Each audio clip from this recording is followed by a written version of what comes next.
Welcome back to another reading and correcting of Crimson by me, Kindar, the Tiger Knights. And hi, the Tiger Supervisor. Today we are doing the epilogue to Crimson. Alex had picked this alley because it was close enough, but no one used it. The stores lining each side were boarded up, and the sensor reading hadn't detected any movement larger than small pets. Than a small pet in the 8 days since it had been in place. At times, he'd found himself thinking that Vermilion 6 looked to be a place he and Jack might enjoy visiting when they were together again. And then he remembered that what he was planning and doubted he'd ever come back after today. He checked the chronometer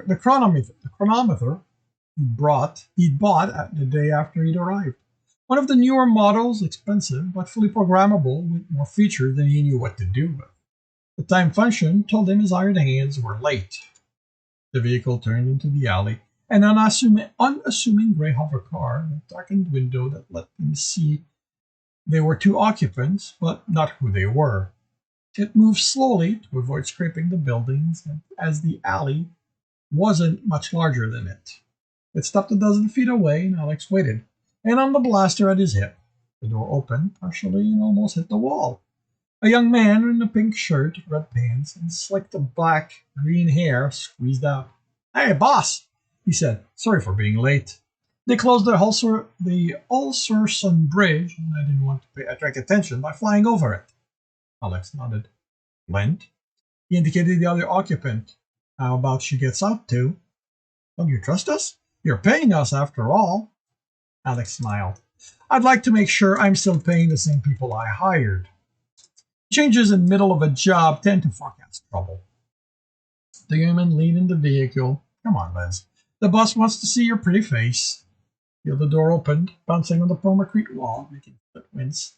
A woman close to his age stood, thin framed but not skinny. Bright red hair, Alex thought might be dyed.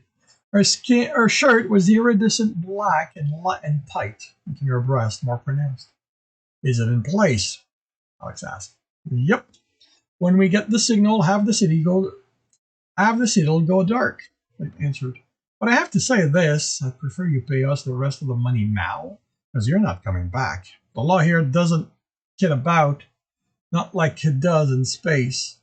I wouldn't worry about it. Just be here when I get back, and you'll get your other 10,000 each." "Buddy," Liz said, how do we even know you're going to pay us? For all we know, you're going to leave us for the law to catch. That isn't how I work." "So you say. We don't know you. But you took my money, so you agreed to work for me until the job's over." Alex hadn't wanted to hire anyone for the job, especially locals he didn't know. But he didn't have the contacts needed to get what had been needed. He hadn't been at this long enough to build a database of people. "Liz," Lynn said, "don't worry about it. We agreed to 10 each. That's plenty for us for what we did. Even with him dead, we're still ahead." She ignored him. "You at least have the rest of the money. I don't intend on getting scammed." Alex patted his left pocket. "Right here." "Show me." Alex rolled his eyes and pulled out the two cred stick. "Happy? Can I make sure they're filled?" "No, we've wasted enough time already." He pocketed them. "You two sit here. Trigger the bomb when you get the signal, and you can do anything you want with the sticks when I get back."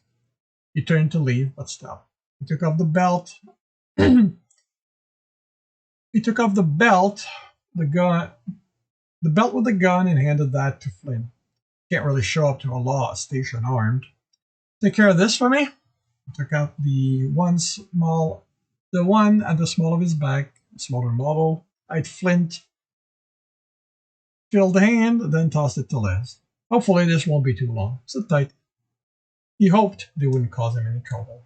They'd come well recommended by the few mercs he'd talked with.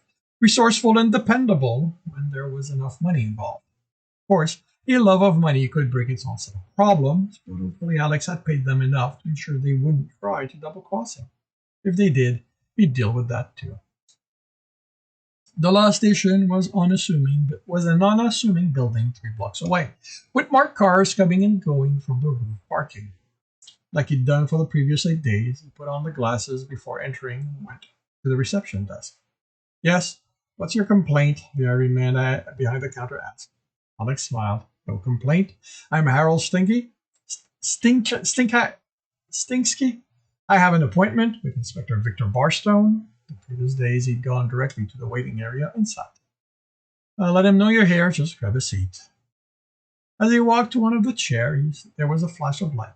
No one reacted to it, because unless they wore the same type of glasses he did, they hadn't seen it. Seconds began rolling forward in the top left of his vision.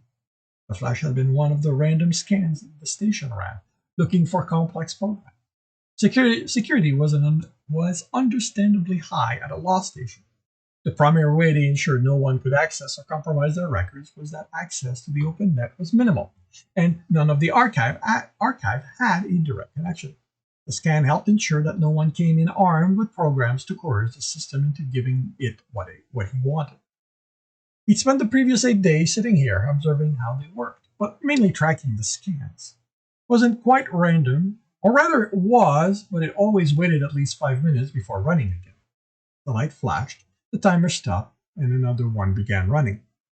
The delay added itself to the long list on the right side. 7 minutes, 12 seconds.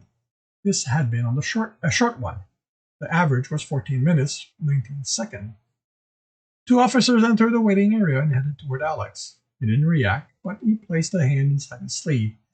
Had they sold him out after all? It wasn't like they'd known he had a price on his head.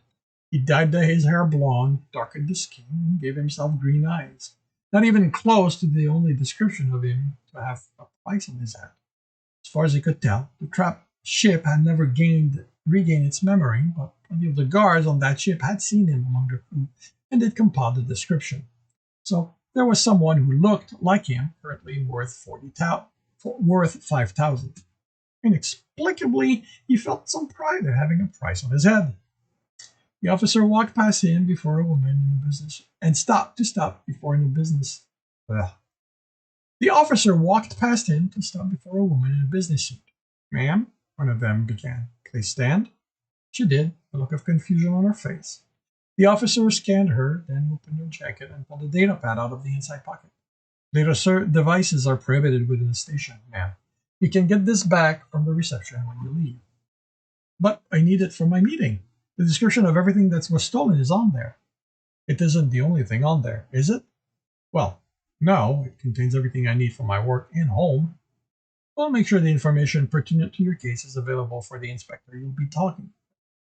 "All right." She didn't sound sure of herself. "I guess you'll need me to unlock it for you?" The officer gave her a smile that Alex thought was meant to be friendly, but came across as creepy instead. "No, ma'am, you don't need to do that." Then they laughed. Another flash. 5 minutes, 46 seconds. Alex had to wait almost 10 more minutes before Inspector Barstone came to get him. During that time, he kept his hands together, tapping a finger on his wrist, next to the chronometer. "Mr. Stinsky?" the man asked. Alex stood and shook his hand. Victor was a man who looked to be in his 50s, fit, but with some mass around the middle. His hair was black and thinning. It could be an affectation. Cosmetic changes were fairly inexpensive, but Alex didn't get that sense from the man. Everything he'd read on him, Victor Barstone was someone who didn't bother with appearance. He'd been climbing the echelon within the law quickly until he was implicated in a large data theft. He'd claim his innocence, but the crime had been tracked back to someone he knew intimately. The description matched Tristan, but the name Victor gave was Simon, fallen back to the bottom of the ladder, and he'd never been able to regain the momentum he had before. Victor led Alex to a room containing only a desk and 2 chairs. It wasn't his office, just a room they used for interviews. It was shielded, an added security measure against coercionists who managed to make it this deep within the station. Not that he was close to anything of value. The archive was on the other side of the building. To have any chance of accessing it, he'd have to make it into the part of the building where only officers were allowed. Then to a terminal. Once there, it would be easy for him to gain access. But getting there was impossible. Victor sat and indicated the other chair. He said he wanted to talk to me, Mr. Stinsky, but you never made it clear in regards to what. Alex smiled. Please, call me Harold. I didn't specify because I was worried you wouldn't agree with me if I had. You wouldn't agree with me? Meet with me if I had. Placed his hand on the desk and began tapping a finger on his wrist by the chronometer. I'm a writer, and I'm here on a part vacation and part research trip. I'm working on a story involving an inspector who needs to hunt down a criminal across multiple systems. But when I read the news archive, I came across a mention that you'd done something like that. You'll have to forgive me if I don't remember the details. I had all that on my data pad, and I left that in my hotel. I knew I wouldn't be allowed to bring it in. Victor nodded across multiple systems, said flatly. He didn't seem happy about it, but he pulled the data pad from his pocket and turned it on. Alex kept his face interested, but no more. He now had his access to the archive. This isn't a time like I like to talk about, Victor said. But so long as you don't ask about the details of my investigation, I'll be happy to answer your question. It's all right. I'm more interested in what's involved in such a pursuit than who you were chasing. Alex has searched Victor's home system for the list Jeff Del Bureau had mentioned, but it hadn't been there. After a bit of research, he found out that Victor had been forced to store that in the station archive because it was considered an active investigation. Victor was explaining how he used body recognition program linked with camera system across the city to track someone's movement. Then, when there was a flash of light, Alex did a double tap on the chronometer and went back to tapping his wrist. It would take 8 seconds for the chronometer to assemble the simple assembly program. That one would take 12 to assemble the slightly more complex assembler, and that one 22 seconds for the next one. In all, it would take a minute, 33 seconds, before the program he needed would be built out of the random snippet of code that Alex had stored in the chronometer. That left it just under 3.5 minutes to gain access to the archive through Victor's datapad and mine for the information Alex needed. Alex nodded as Victor talked of having to investigate every place a ship stopped to check if the quarry had left because he couldn't trust what the system said. It had been easy to make them lie, even back then. He talked about jurisdiction complication when the local law didn't want to cooperate, and how sometimes it required skirting the law to be able to catch him. The 3.5 minutes passed by and the program wasn't done. Alex forced his breathing to stay steady, but he couldn't do anything about his heartbeat. If there were any sort of scanner in the room, keeping an ear out to his bodily function, they'd know something was off. But he wasn't a suspect, so why would those be on? Victor continued talking, and Alex nodded at the appropriate times, but he had no idea what he was saying. He heard it, but it was too preoccupied with the time, 5 minutes, 9 seconds, to process it. He reminded himself the average was in the range of 10 minutes, closer to 15. The odds were on his side that the program would be fine. 7 minutes, still going. Alex could feel sweat bed on his forehead. Victor said something, then paused. He looked concerned. 7 minutes, 29 seconds. The chronometer paused, letting Alex know it had collected everything available. He slumped forward with a heavy sigh. Is everything all right? Victor asked, worried in his tone. Alex snapped his head up, about to come up with an expression, but the flash of light stopped him. Oh, great, he thought. There was no way the chronometer was done disassembling the program. An alarm sounded throughout the station. Alex thought it was odd. There hadn't been one with the woman in the waiting area. Victor looked out the window at the commotion while Alex held still. All he had to do was wait for the power to go out. Victor looked at Alex. Any moment now. The officer glanced at the chronometer on Alex's wrist. You guys better trigger the bomb or we're going to have a serious talk after this. Victor cursed, began standing, but Alex grabbed his arm and pulled him down, putting a knife to his throat, doing his best to hide it from those outside with his arm. Let's not do anything rash, Alex said. Mangle. How? Alex smiled. You'd be amazed at the number of composite material that can be sharpened to a decent edge. He said edge. Victor locked eyes with Alex. Not letting you get out of here. This isn't happening to me a second time. It took a moment for Alex to realize what he meant. Right, you've been in a similar position before. But if it's any consolation, I only copied some of your files. Someone knocked on the window. Alex and Victor turned to look at the woman there. Her eyes grew wide when she noticed the blade. You're never getting out of here, Victor said. You might as well surrender now. Alex sighed. I was really hoping to do this without having to hurt anyone. He stepped around the desk without moving the knife from the inspector's neck. Next to him, he took the gun out of the man's holster. I'm afraid I have to borrow this. You think you can just shoot your way out of a station? Are you crazy? Desperate is closer, pointed the gun at the man's chest and back to the door. Can I count on you to stay here where it's safe, where it's going to be safe? I'm not letting you get out of here with that information. I was afraid you'd say that. Alex switched the safety off and aimed at the man's head. The lights went off. Finally, Alex bolted out of the room, his glasses letting him see. He had a little more than 10 seconds to make it out before the emergency power came back on and the station went into lockdown. Just barely made it, and he threw the gun away to keep on running. Marston would be after him.